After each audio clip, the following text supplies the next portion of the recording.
Hello and welcome to the Empathy Podcast. I'm so excited for you guys all to listen to this incredible episode. So this episode is a little bit different. I'm going to share with you an Instagram live that I had with this super special individual. She goes by a yummy vegan on Instagram, and her name is Angel, and she interviewed me. And in this episode, I share all about my vegan journey, all about where I'm living and this amazing, beautiful paradise, all about the podcast, all about my online business where I'm helping people with the healthiest, highest quality superfood nutrition that you could possibly find.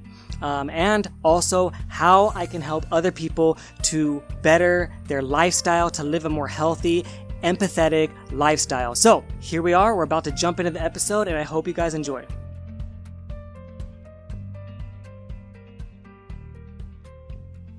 How are you? Fine. How are you? Good to see you. Good to see you too. Thanks so much for taking the time. Yeah, absolutely. Thanks for thinking of me. Always happy to talk. Awesome. So, you are the first person I've spoken to who's actually located in a jungle. And so, first of all, I want to say hi to everybody who's joining. Thanks so much for joining. And Happy New Year to everybody, including you, Kevin, of course. And Thank you. As you guys join in, please let us know where you're joining in from in the world. And also, please put your questions and comments down below for Kevin, and he'll be happy to answer as we go along. Kevin, I did post our topics on the bottom of the screen just to kind of help to follow along. But here we go. So you're the first person I've spoken to from a jungle. So I know we're going to get into all of that, but I just wanted to frame the, the ambiance, the environment that you're in. And so we will get to, why you're there and what you're doing. But the first question really for you, Kevin, is if you could tell us about your vegan journey, please, how you started and how you ended up to where you are today. Yeah, absolutely. I mean, I basically lived a typical American lifestyle, standard American diet. I wouldn't say I stood out of the crowd. I was kind of like just one of the people. I was going to work every day, working the job, 9-to-5 job, and I was eating a lot of junk food. I didn't really learn how to cook or anything. And then over time, I started to develop some sicknesses and diseases. I used to think that I was almost like I used to say I had an iron stomach. I used to feel like I could eat anything and it didn't matter. And I never learned about nutrition or health or any of those things in school, and neither did my parents. So they just did the best that they could with the knowledge that they had. And, sometimes it was fast food, and sometimes it was, junk food, and sometimes it was animal products. And it was just, we ate what we could get, and, there wasn't anything that stood out for nutrition or health or anything, until I got sick. So what happened at 25, I was diagnosed with an autoimmune disease, and that autoimmune disease basically affected my spine, and it kind of feels like arthritis at times. And it kind of really, was causing a lot of pain and a lot of suffering. And I went to the doctor. The only thing that they prescribed basically is, medication. And the medication was $2,000 or $4,000 a month. Oh no! For this medication, and I couldn't afford it. It was way. I mean, who could afford that? And it's probably only like $20 in Australia or Canada, but the U.S. likes to jack up the prices to make as much profit as possible on people being sick. And so what happened was, I got sick and I couldn't take the medication, and then later, when I had better insurance, for a different job that I had, I went back in, I started taking the medication. The purpose of the medication, it was an injection that I had to inject into my leg every 2 weeks. And it was very painful, and I had to do it like right into the muscle. And the purpose of the drug was to weaken the immune system just enough so that the pain would go away.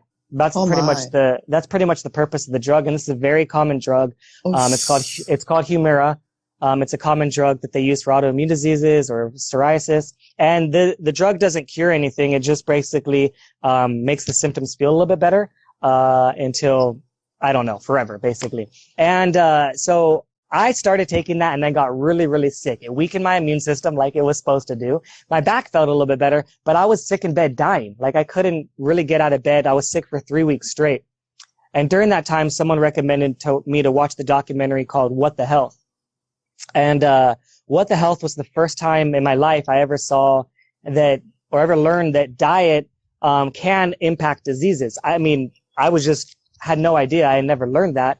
And so when I learned that some of the ways that we eat can affect the diseases that we're getting, I decided to try it. I said, I'm going to try it. And in the documentary, it talked about going whole food, plant-based. And so I said, I'm going to try and cut out animal products to start with. And during the time of cutting out animal products, also I felt like I was betrayed and I felt like I was lied to, because there was a lot of information in that film that made me feel like, man, what else is not true? So then I started looking into it more. I learned more about the environment. I learned more about the ethics that the animals go through. And I realized if we don't have to eat this product and also is making us sick, and it's also really cruel, I just felt like there was no way that I wanted to do that. So I went vegan about 3 years ago. I didn't know I was going to stay vegan. I thought I was just going to do it for health. But as I learned more, I really wanted to. About 6 months in, I decided, you know what, I got to do something about this. I was at first it was just for myself. It was just, I want to get better. But then I realized, that maybe some other people could learn this information and maybe other people can benefit in a similar way that I did. And that's when I started doing a lot more activism. Oh, I turned the camera. That's when I started doing a lot more activism. And that's when I started my podcast. And that's really what led me to here, because doing the podcast, I started interviewing all these different people and learning so many different lifestyles, so many different ways to live, and so many different ways to live a vegan lifestyle, and so many different ways to be active, that this place that I'm here right now really called to me. I interviewed the founder of this place over a year ago. And ever since I saw what this place is creating in Belize, in the middle of the jungle, the vegan community, I was like, I really need to learn more about that, and I want to be part of that. And that's where I am today. Awesome. That was a year. Yeah. Oh, well, for those who are just joining, we are speaking today with Kevin Luna, and he is in the jungle in Belize, and he just shared his vegan journey with us. For anyone who's on the line here, please let us know where you're joining from, anywhere in the world, and also put your questions down below for Kevin. He'll be happy to answer. So Kevin, that brings us to plant-based Belize. So you are in Belize, as far as I know, and you are at plant-based Belize. So tell everybody, please, what is going on at plant-based Belize. Yeah, so Plant-Based Belize started, around 4 years ago or so. She came here from Canada, and she was the founder. Her name is Nisreen. She created this place, decided to leave what they call the matrix, the world that everyone lives in the big cities, from Canada. Came down here, started building the community, building gardens, and then realized that, first there was retreats. So before COVID or before any of the pandemic, she started creating retreats. So there'd be yoga retreats, there'd be like health retreats, there'd be all kinds of different retreats here for all kinds of different people. But it was a vegan community or a vegan establishment. So there's a garden. You can even see right here. I'll show a little bit inside here. I'm inside.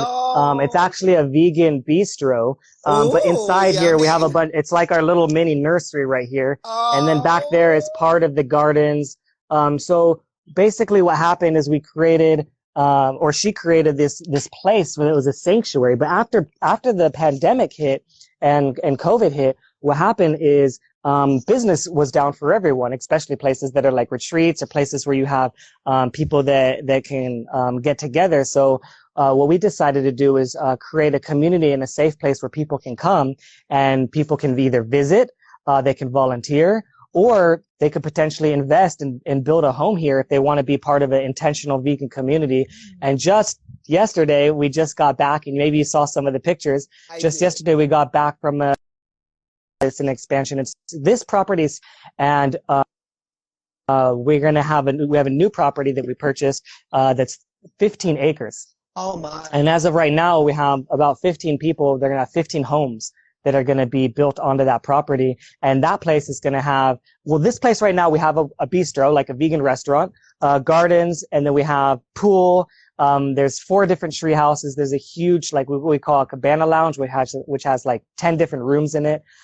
So that's what's here on 2 acres. We're going to build some similar stuff on there where we have, a place for family and friends to stay, like a community house, and then individual homes, maybe even probably tree houses because there's a bunch of tree houses, but for sure gardening, plant agriculture, and an animal sanctuary. We have 1 pig right now who's a rescue, and there's like 5 or 6 dogs. But there's so many dogs here, and there's so many animals that need help here as well.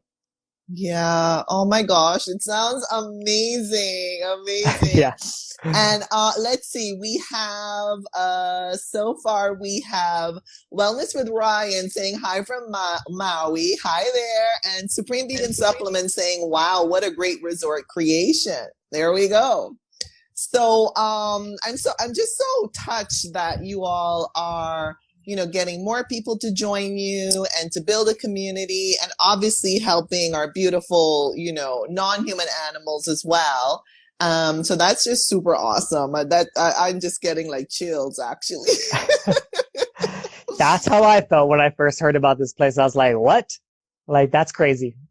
It's awesome. So tell us a bit, please, about your Empathy podcast. I know you mentioned it a little while ago that's kind of how you got into, I guess, what we would call all of this world. And so tell us a bit about your Empathy podcast, please. Yeah. So when I first created the podcast, I first started my YouTube channel, and I was creating content on the YouTube channel. And I came across this guy that I follow, and he's like a big influencer, and he talks about marketing and all this different stuff. And one of the things he talked about was podcast, and how a podcast can be like a triple threat. And he said that you record the podcast, let's say like this, an interview, and let's say it's an hour long, right? So you record the podcast, and then you post it right there. You have a podcast. That's one thing. But if you film it, right, well, now you have 2 things, right? You have 2 things. So you filmed it. Now you have a whole video. So now that's 2 pieces of content, right? And then he said you could also chop up that podcast into 2-minute segments, 3-minute segments, short segments that explain different points, and you have much more content. And so I was at a point where I was like, I'm looking to create more content. I want to find ways to connect. And I was also living in another country. Also, I wasn't living in the States then. I was living in Kuwait. I was working in Kuwait, and that's in the Middle East. And so I was there, and at the time I wanted to get more active, and I wanted to do some more stuff to spread the stories and speak up for animals. But I realized that it was near impossible to do any kind of activism like what I saw on YouTube or what I saw people doing, because it was illegal to do that in that country. So I couldn't do quite the same stuff, but what I could do is stuff on the internet. So I had to get a little bit creative and do more things on the internet. It was almost like pre-COVID, like what we have, current COVID, like how we have to get creative. And so I wanted to create something that was going to be more impactful. When I was first sharing information about veganism, I was thought, oh my gosh, these facts are crazy. You know how many people die of heart disease, or you know how many people die of cancer, or do you know how many animals are dying per second? But what I realized is, can you still hear me? Yes. Uh-huh. What I realized is people didn't really care about the facts. And I realized that the facts would go in one ear and out the other ear. And I realized that no matter how much facts I learned, it didn't seem to matter. But what I realized that really mattered and really, really stuck with people, and what really resonated with people, and you could go back thousands and thousands of years, and this is true, is stories and storytelling. So a great story is something that can really impact someone and can really move someone and really make a change because of a great story. So I realized that instead of telling stories, in my very first episode of my podcast, it's called the Empathy Podcast. My very first episode was called Facts Tell and Stories Sell. So the idea of the podcast is I want to interview so many different people of different walks of life that are vegan, and share their stories and share their amazing, impactful stories. And so far, I have over 50 different people that I've interviewed on the podcast from all over the world, from Saudi Arabia, people in Saudi Arabia, people in the Middle East, Bali, Indonesia, to all over the States, to Belize, even India. I have this one guy I interviewed, one of the coolest people I interviewed. He's so amazing. He's the first ever vegan to climb Mount Everest. And so there's so many different things about it, but really it's all about empathy. As you can see, I'm wearing this is the merchandise that I sell as well, empathy shirts. But empathy is all about really creating others, how you want to be treated, and imagining what they're going through, or feeling what they're going through. And then the second step of empathy is really putting it into practice. So it's nice to talk about it, but how are you practicing it? So I want to talk to people that are putting it into practice on a day-to-day lifestyle. And that's really the podcast. You can find it anywhere. You hear podcasts from Apple Podcasts, Google Podcasts, Spotify, Stitcher, really all the major podcast networks. Well, I'm following your podcast, so I can't wait to start, listening and listening and listening. So I love how you brought it back to storytelling, because it's so personal and every single person has a unique story. I also super love, and obviously, we can relate to people. We don't necessarily relate to facts and data and statistics, but we can relate to people. And maybe there's someone listening who, had a similar health challenge that you just shared with us, or, whatever the case might be. We have Wellness and Ryan saying, yes, the practice. Tell me, then show me. There you go. Totally, totally. Hi, everybody. Thanks for joining. Please put your location down below wherever you're joining us from in the world, and also your questions and comments for Kevin, and he'll be happy to answer. And the other thing I love is the empathy. I look at it more from using the word compassion, which is very, very similar. And so I just love that it can really cover both, humans, non-humans, and of course, just our entire environment, our whole planet. We need empathy even for our planet. I mean, just look how during this whole global lockdown, so many, non-human animal species have flourished, have multiplied. The air is cleaner, the waterways are cleaner, the soils are cleaner, etc. I could go on and on. You know the stories just like I do. You have penguins walking down the street and sheep munching on, people's gardens, etc., etc. So, I just think it's super, such a great name, like empathy, because it's so all encompassing, really. Yeah, absolutely. And you're right. Like when you go to a place like this, we're in the jungle, like just 2 days ago, we were inside the thick, like in the middle of a jungle where you can look around like miles and miles and miles around you and you can't see anything besides green. Like we're in the middle of the jungle, and it's just amazing how healthy and how abundant the life is when you take humans away. It's so crazy when there's no humans around, how well the plant life and the animal life can thrive. And so what we're trying to do is create a place where we can be sustainable, where we can work together and then show what's possible. So you know how they say, if you want something, like be the change you want to see in the world, right? Totally.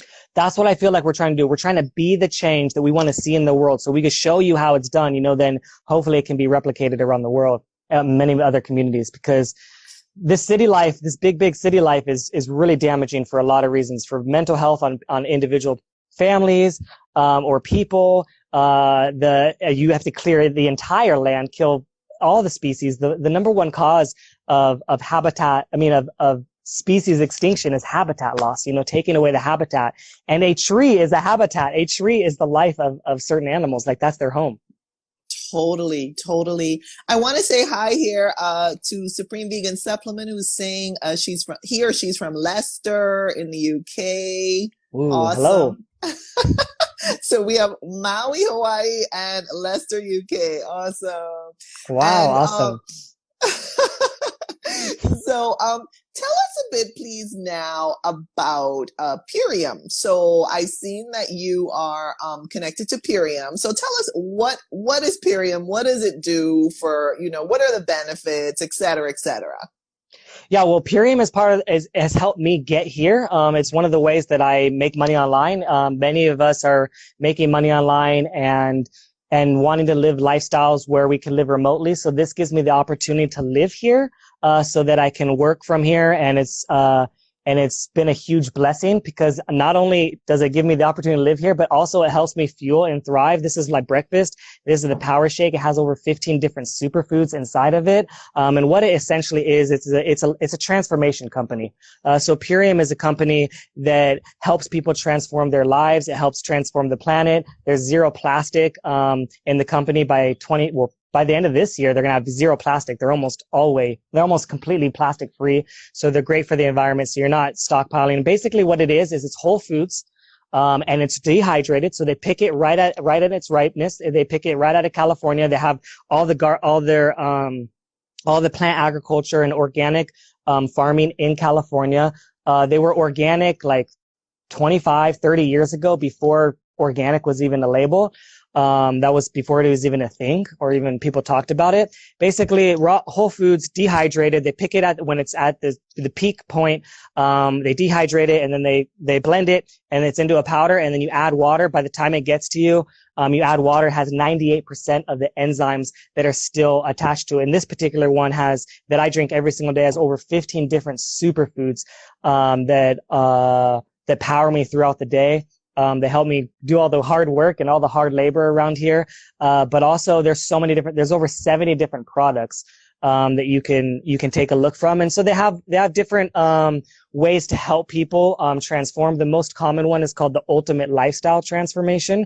That's the most popular. It's a 30-day program. So it's great for people that are curious about plant-based, curious about veganism. They want to try it out. It's great for those, but it's even better for experienced vegans. And you know why? Because a lot of vegans, they cut out animal products and that's a huge benefit. But what they're not cutting out is all the pesticides and all the herbicides. There's still a lot more things that are damaging our body, that we might not be aware of. And also a lot of the junk food, a lot of the junk food and the oil and processed foods, isn't going to make us living our longest, healthiest, best life. And trust me, that stuff is great for a snack every once in a while. I still enjoy my junk food every once in a while.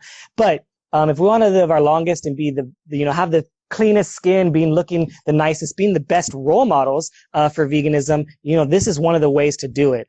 Because not only does it give you the nutrients you need, but it also has a program. It's the only company that has a natural, like whole foods solution for healing your gut. And so gut health is one of the issues that a lot of people are plagued with, and there's not a lot of information. And your gut produces the majority of your serotonin, which is the feel-good drug. So when you take care of your gut and you have a healthy gut, then likely you're going to absorb all the nutrition that you're taking, which is important, but also you're going to feel better. You're going to feel so much better, inside and outside. And it's called Biomedic. It's the clinically proven, to reduce 74% of glyphosate within 6 weeks. So glyphosate is the most common pesticide, one of the most common pesticides that we have, in our food source. And it's the one that's, in Roundup. So you might have heard of Roundup, the weed killer. That's the really bad pesticide that we still cannot get out of the system. And it's pretty everywhere. At least a solution to get rid of it. Even if you're drinking the water, you might be getting it. That's a huge solution. So really it's transformed so many lives, and no matter what you're looking for. Pretty much almost everything healthy, plant-based, whole foods, that you could think of, on the product line. So I just help people. I share my story. I share what I'm drinking. I share what I'm eating. And people come to me, and then they like it. So many people love this. I don't know how, I've never seen a product like this that people are into. It's really great for the taste as well. So yeah, that's Purium kind of in a nutshell. Awesome. Well, I am so happy you brought up the whole organic aspect, because I have learned that not only are we avoiding all these pesticides, herbicides, junk, chemicals, etc., but we are also getting more nutrients in organic foods. And there are comparisons. There's data out there that shows that organic food yields higher levels of nutrients compared to what we call conventional or sprayed foods, full of all that, again, junk, right? So, I'm really glad you said that. Shout out to California. A lot of my organic produce comes from California. Even though I don't live in California, but it's so, abundant and fertile out there. So, I can definitely, shout out to California there. So, and the challenge with a lot of people are organic is it's so expensive and it's hard to get. And then also combining all the different organic stuff can be really challenging. So this company really puts it all together, and all you got to do is add water, so it makes it so easy. Even people that are juicing, and juicing can be very healthy for sure, but it's so expensive juicing all organic food, so much waste, and then so much cleanup. And this is just so simple. I just add water each day. So there's a lot of there's a convenience factor as well, which a lot of people love. Yeah, and that number that you quoted is super high in terms of like the nutrient retention in the plant powder, the dehydrated plants that you're consuming. I mean, that's huge.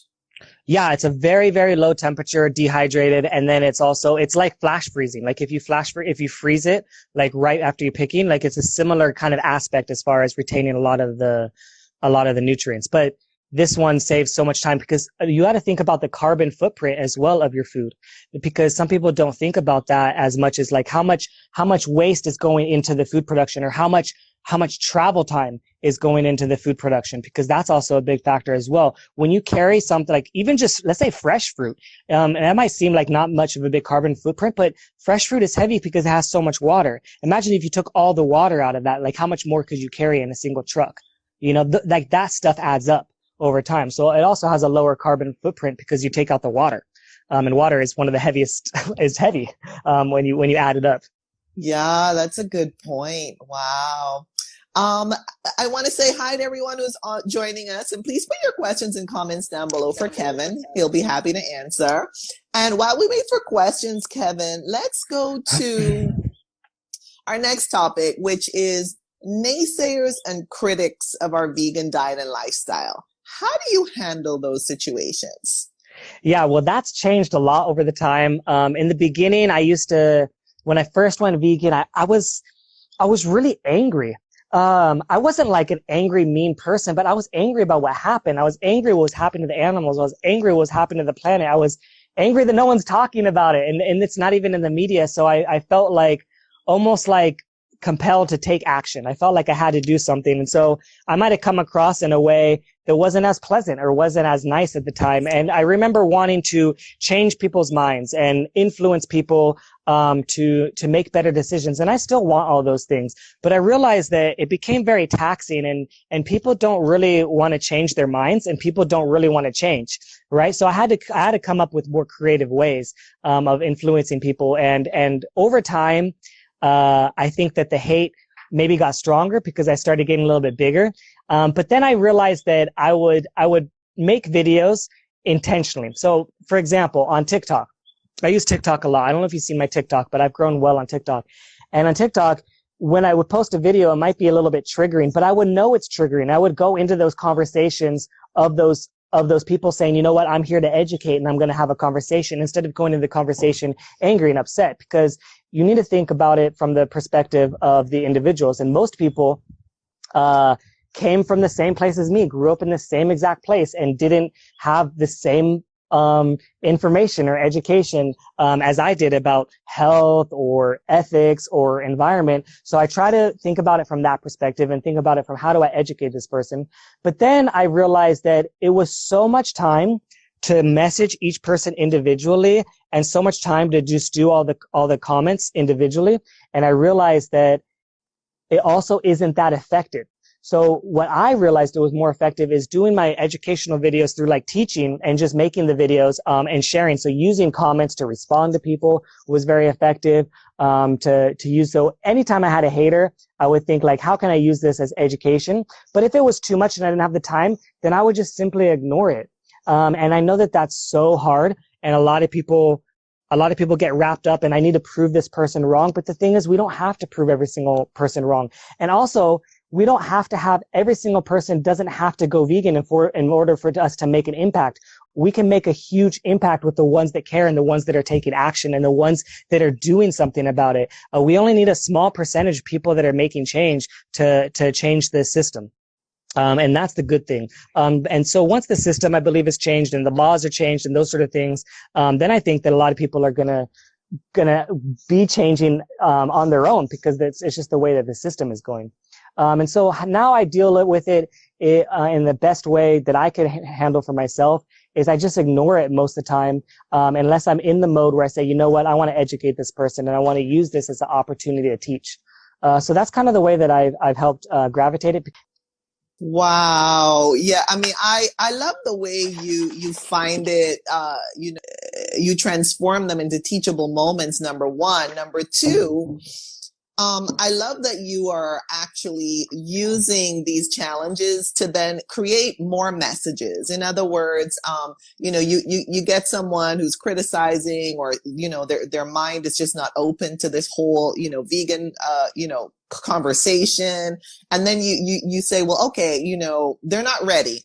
They're just not ready. But you're going to pivot your attention to people who are ready, who are open to receive, who are willing to learn, because again, you're coming at it from an educational perspective. And I really love that, rather than kind of, wagging your finger at people and saying, oh, you're horrible for doing this and that. And, I applaud you for taking that approach. And I can definitely relate, because it's not so much that I'm angry, but I feel it's like we're in an urgent situation. And, sometimes I feel like, my gosh, we don't have much more time before we lose certain animal species, or, we mess up, the air or the soil or the waterways, etc., and even our own human health. So a lot of times I do feel like it's super urgent to like really, pound the pavement and get the message out there. But of course, there's so many creative ways to do that. And you found creative ways to do that.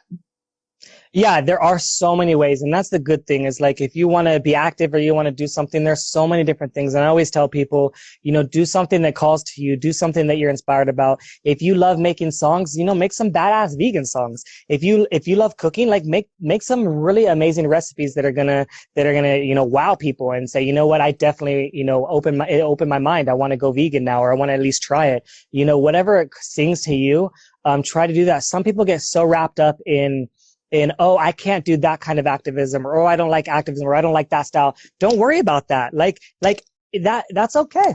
It's okay if you don't like some people say, oh, I don't like those people that, go out and marching and screaming. That's okay. You don't have to do that. You don't have to do that style. And it just, whatever calls to you and whatever speaks to you, that you're going to put time and energy, and it's going to be something that you enjoy, because that's important. You're going to burn out if you're not enjoying what you're doing. It's really hard to keep going if you're not enjoying it. And also from a quick health perspective as well, one of the things that scares me is when someone goes vegan, and then they say, I'm not vegan anymore. And most of the time it's most of the time because they didn't feel good, or they didn't feel healthy, or they didn't feel right. And most of the time that's because of the gut. So I would definitely say, healing our gut is a huge thing to help us stay vegan, for those people that are worried about the nutrition, because if your body's not absorbing what you're eating, you're going to not feel good no matter what you're eating. Oh, I'm so happy you brought it back to the gut. I mean, I had a conversation yesterday with another vegan, and, we were talking about how basically in our gut, we have more bacterial organisms than we actually have in our whole body of human cells, so one could say we're more bacteria than we are human, if you want to look at it like that. And also how it affects, like you were saying earlier, our hormone levels, our feel good, our vibration, as I call it, our energy levels, and all of that. And like you said, if you're feeling low energy, you're feeling horrible and sluggish and, indigestion, et cetera, of course you're going to say, this vegan thing, this doesn't work. I can't do, it's not effective. It's all a lie, et cetera. So I really love how you brought it back to, again, nutrients, but also I just interestingly enough, by coincidence, this morning I posted another tiny video about how we all have different roles in this whole vegan community, or just in life in general, quite frankly. And I was saying we cannot do it alone. We need people who are coming at it from a dietary perspective, from a beauty care perspective, from, the climate perspective, of course, our beautiful animals, animal liberation, all of the, horrific, slaughterhouse, actions that go on, et cetera. And so everyone, has their own way of coming at it. Yeah. And I think also try a bunch of different things. That's what I did. I tried a bunch of different things, so at least I can speak on it, and I can say, oh, that doesn't work, or I don't like that, without even trying it. One thing I don't like is someone that says, oh, I don't like that, or I don't want to do that, and they haven't even tried it, or they're criticizing something that they've never tried. I've filmed inside slaughterhouses. I've my spoken to people on the gosh. streets. I have interviews of people on the street. I've Wow. done protests inside supermarkets, inside restaurants. Like, I've done these things, so I have the experience to say, like, I know what it's like and I know what it takes, but also I know all the planning that goes behind it and all the strategic reasons why they do it. I know all of the purposes of those things. And so I think that it's good to get experience and good to try new things, if you have the opportunity, because something might speak to you. And that goes for anything. I mean, even if you're stuck in a job that you hate, like, try a bunch of different part-time stuff, try a bunch of different volunteers, try different things, because you might just find something else that you love. And I mean, that just goes for anything. People sometimes get stuck in a box and, like, I only want to try this thing. That's a great point. Because like you're saying, for example, the vigils are not for everybody, but there are different, ways that we can help with that, even from a communications perspective, spreading the message perspective, et cetera, et cetera. Like, everyone doesn't have to be on the front lines and seeing the horrific images and these, sentient beings being, hauled off to be killed. Everyone doesn't have to be on the front lines, but there's so many other roles we can play. So I really appreciate you saying that. Yeah, absolutely.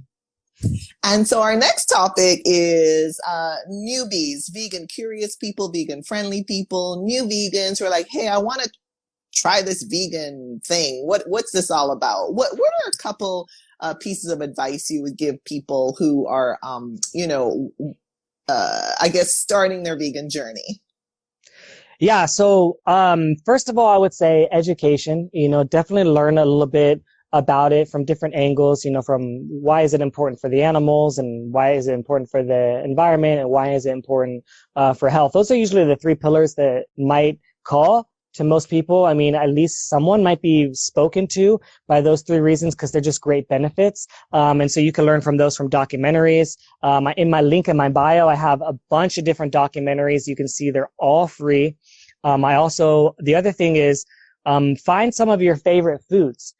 So for me, before I went vegan, my favorite thing was chicken enchiladas. So if I want to make that my old favorite dish, right, I can just make it the vegan version. So look at maybe your favorite food is pizza. Maybe your favorite food is Chinese. I don't know, whatever your favorite food is, you can find a vegan version for that. I also have free recipes, in my link in my bio. I have a bunch of recipes that are all free. And so you can find any of those. But then I think now the last piece of advice now that I'd give, and this is just because of experience, this is time and just how many different people I've seen in vegan, is find a way and look out information on how to heal your gut and look on information on why is that important and what that does when your gut is healed and what does that even mean? Because like you were saying about the bacteria, there's good bacteria and there's bad bacteria, and that's okay. If you put something into your body that's going to kill all of the bacteria, like antibiotic, or if you put anything else into your body that kills bacteria, the problem is you're going to kill all of the bacteria, right? And the good bacteria helps digest food, right? And so you want to keep those good bacteria in there and not kill them. And that's a challenging part. And so I also have a link in my bio if you want there's a 30-day vegan challenge, and you could sign up and you could follow the information, and there's $100 off that challenge. And that one has a gut health protocol that heals your gut. It includes the biomedic that I talked about, but it also includes the parasite cleanse. And it's I think it's $110 off. And so a parasite cleanse. So I don't know if you know, but a lot of people have parasites in their body and they don't even know about it. And there's a lot of foods that we can eat that can reduce the parasites or kill the parasites that are non-harmful, non-toxic. It's just food-based. Most of it's mushrooms. There's a lot of amazing mushrooms that can heal our gut. And so that is maybe the three piece of advice. I would say, education, learning recipes, learning how to cook some of your favorite stuff. And some of the simple stuff that you can, and find simple stuff. There's a bunch of simple ones that I have that are very delicious, and healing your gut, because once you heal your gut, then you could take in the nutrition, and then you're not likely to run into issues down the line, for no matter what you're eating. I mean, you could really damage your gut again, but especially if you're going to stick with the plant-based, long term, those are definitely some advice that I would give. That's awesome. I want to say hi to anyone who just joined, and please put your questions and comments down below for Kevin, and he'll be happy to answer. Yeah, I love that you're approaching it from an education perspective. And, I was saying to someone recently, when I just learned this, I was participating in an online, basically a vegan festival online, and, like a raw reset. And, one of the longtime vegans was saying that the best way for us to stick to this vegan lifestyle is to really see the benefits from a human health perspective, protecting our beautiful animals and our planet. Like when we have those three pillars, those three reasons, we're more likely to stick with it. A person who's just coming in for health, not really tuning into, all the cruelty of our animals or the damage to our planet, they may kind of waffle and wobble a bit more because they're just not totally convinced. I guess they just don't have all of the research that's out there and all of the information. So I really like that you brought up those three parts. And then obviously, the whole gut thing and veganizing your favorite traditional dishes. Yeah, absolutely. Totally. So, tell us, please, about your future vegan related projects. Yeah, so some future related projects, definitely building the community. It's one of the biggest things that we have going right now. It's taking a lot of time, and a lot of energy, to make happen because we're kind of building up, from the middle of a rainforest from scratch. It's literally as thick of a rainforest as you can imagine, and hilly. And so that's taking a lot of our energy and time, that we're going the new property. So that's coming up soon. And you're going to be seeing a lot of pictures, a lot of the production, how the houses are going to be built. We have a lot of creative people here, within the community, and a lot of creative people that also are very creative with building and have a lot of, interesting, fascinating, unique, sustainable ideas, and as far as building. So we're going to be doing a lot of that stuff. So that'll be super fascinating. But also the podcast is continuing to grow. I have my merchandise coming from my podcast now. And I'm going to be interviewing all the people from this community, interviewing, the lifestyle here, just like you are, so people can learn. I'm going to be putting together, some mini kind of documentary kind of thing series, from the podcast and different interviews that I had already from different topics, within the podcast. So that's continuing to grow, and getting bigger. I'm working on creating a course to teach people how to create their own podcast as well. And a few other mini courses. I'm planning on creating a how to go vegan mini course. That's super exciting as well. So those are some of the projects I would say right now that I'm working on top of Purium as well, because Purium is a company that really aligns with almost everything that I'm doing, from the health to the veganism and animals to the environment, to plastic free, to lowering the carbon footprint. And also it's a way that I can help people really in US, Canada, and also, Europe to get proper nutrition, without me having to do all the work. Like I don't have to create it. So that's a huge blessing, and that's continuing to grow, as well. I'm even having, more people join me and joining my team, to learn how to do it themselves, so they could even maybe live wherever they want. There's also people right now that don't have a job or have to work from home. You can work from home and do this. So I think it kind of aligns with really where it seems like the future of the world is going. Most people seem like they're going to be working from home a lot more often. And so it just aligns that way. So those are some of the things that I'm working on. Awesome. Well, I'm going to loop back around to what you just said, Kevin, but we have some comments here from Icefire Fitness. Hi there, Ted. And he's saying, good point about making a vegan version of your favorite dish. Being a vegan in training, he calls himself a vegan in training. I recently realized that having vegan sausages and burgers is not necessarily the best thing. Vegan burgers, sausages, cheese are all good stopgaps, and it's helping people who want to become vegan stop eating meat. But ultimately, it's processed food and may contain a lot of salt or sugar to compensate. So personally, I think we would still look carefully at food to check out whether it's healthy for us or not. That's why I guess so many people go raw. Ultimately, it's hard when food manufacturers don't really have your health in mind. Yep. As they still need to turn a profit and have to make their alternative food tasty. Anyway, and then he rounds it off by saying, anyway, I'm no expert, just mentioning my own personal experience transitioning now. What do you say there, Kevin? I think that's a really, really good point. And it's so true too, because there's so many different situations where you are eating these foods that you used to eat and they're just the vegan version.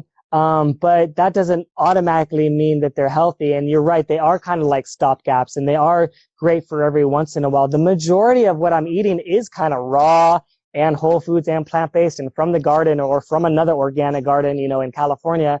And so I think that that's a really good point. And over time, you're gonna transition that. Most people will transition that way, to start thinking about how to be a little bit healthier, taking the processed foods out, of their diet. But they are great for transitioning, because if I didn't have some of those processed, like vegan burgers or vegan cheese, I might not have been vegan in the beginning, because I felt like, this is obtainable. This is doable.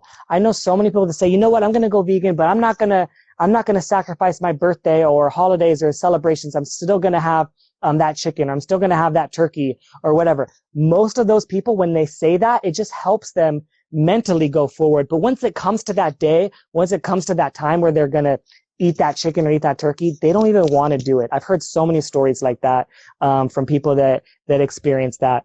And so that's definitely very true. And I agree. Yeah.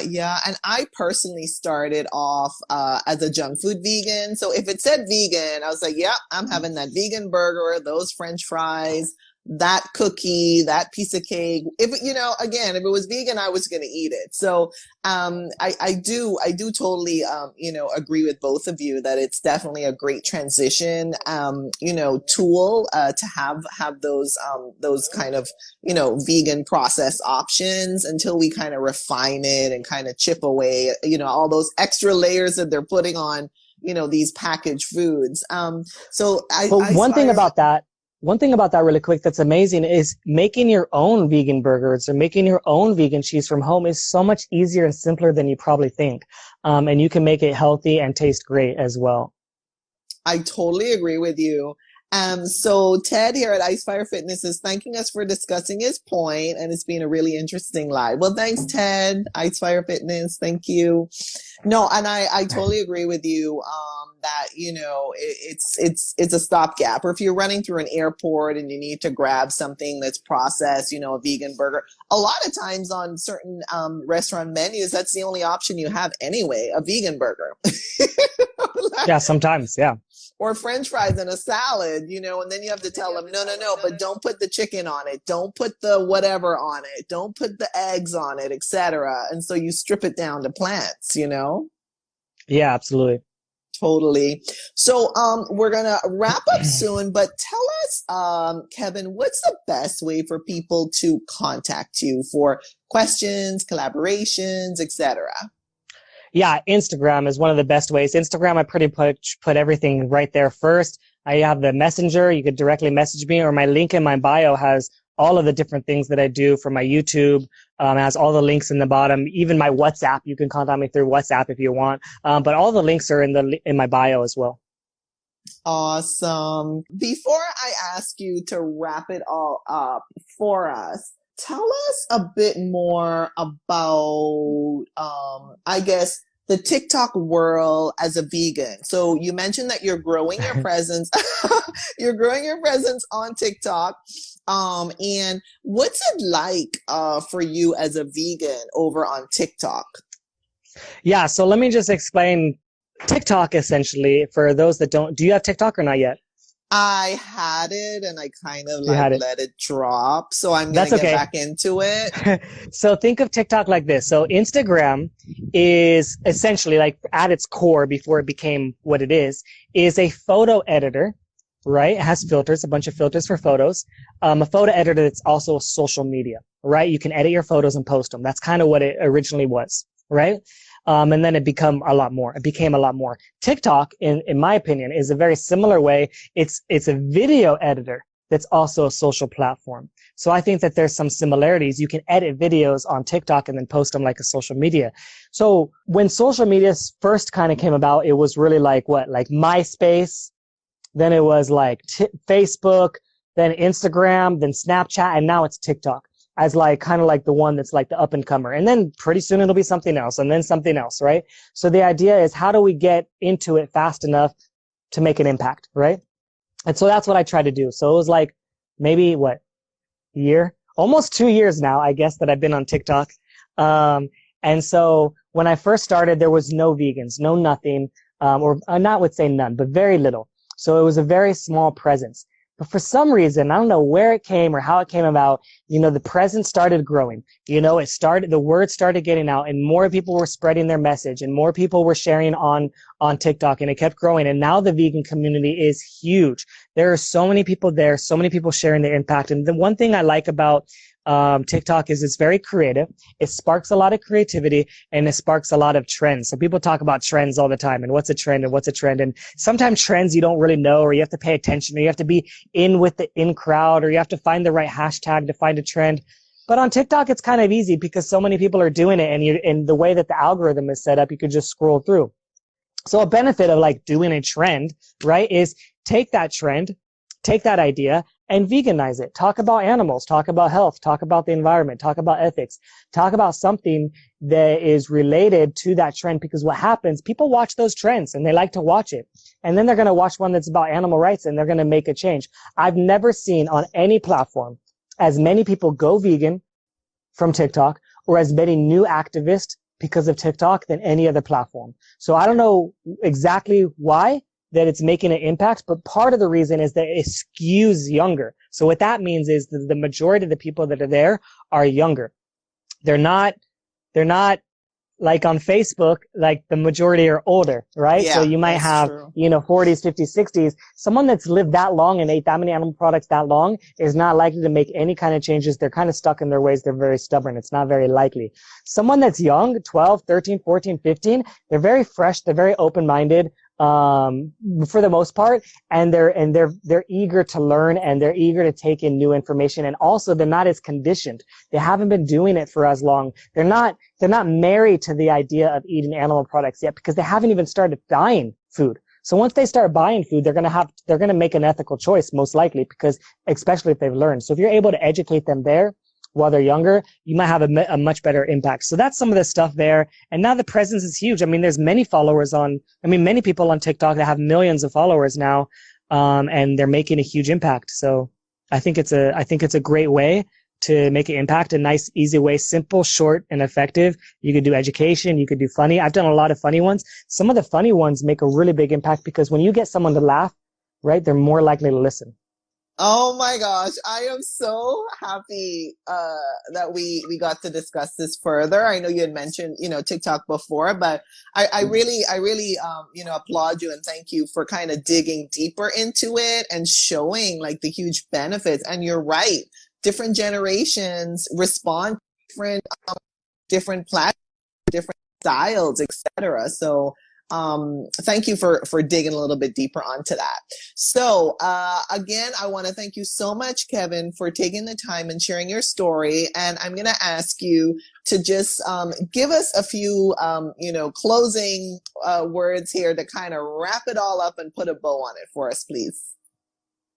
Yeah, I want to say thank you to you. Actually, I was really impressed when you first sent me that message to talk, and I was really impressed with the questions, the thought out, the amount of time that you take to research the individual and understand what makes them tick. And I think that you would make a great podcaster. I think you can turn these sounds, these audio that you already recorded, and just repurpose it into a podcast as is. And I think that I really love your videos as well on YouTube. I was watching your videos, and I'm really impressed with how dedicated you are, and how much how you're very consistent, and you just keep posting and keep posting because it's really admirable and it'll make a difference. I mean, it might not seem like it's making a difference now, but it makes a difference. And the other thing I would say is keep learning and keep growing. If you're someone that's a content creator, keep learning new ways, keep learning about the new technologies, keep learning about,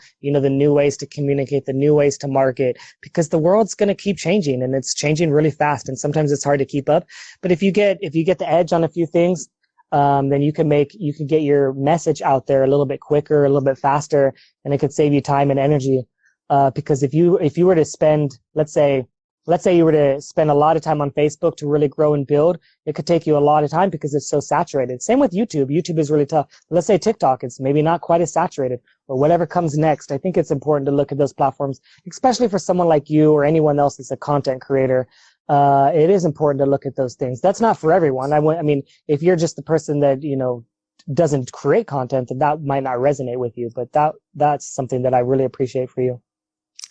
Oh, well, I'm really flattered that you kind of dedicated your closing remarks in large part to me. That was not my intention at all. I thought you were going to talk to, the world, the general audience here. So I'm really flattered by everything that you've said. And thank you so much. And I have had a few people tell me I should do a podcast. So I have put it on my 2021 list. Oops, I said it. And so, I might have to do it. And so, yeah, I appreciate your, encouragement and your, uplifting words there. I really do. And for anyone who's watching this, the sun is shining in on my face and I love the sun. So I'm just having all of these glows.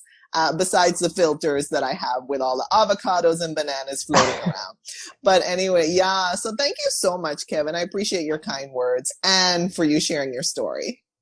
Absolutely. You're welcome. If you ever need any help with the podcast, I can help you as well. Thank you so much, Kevin. And thanks everybody who's watching either live or on the replay.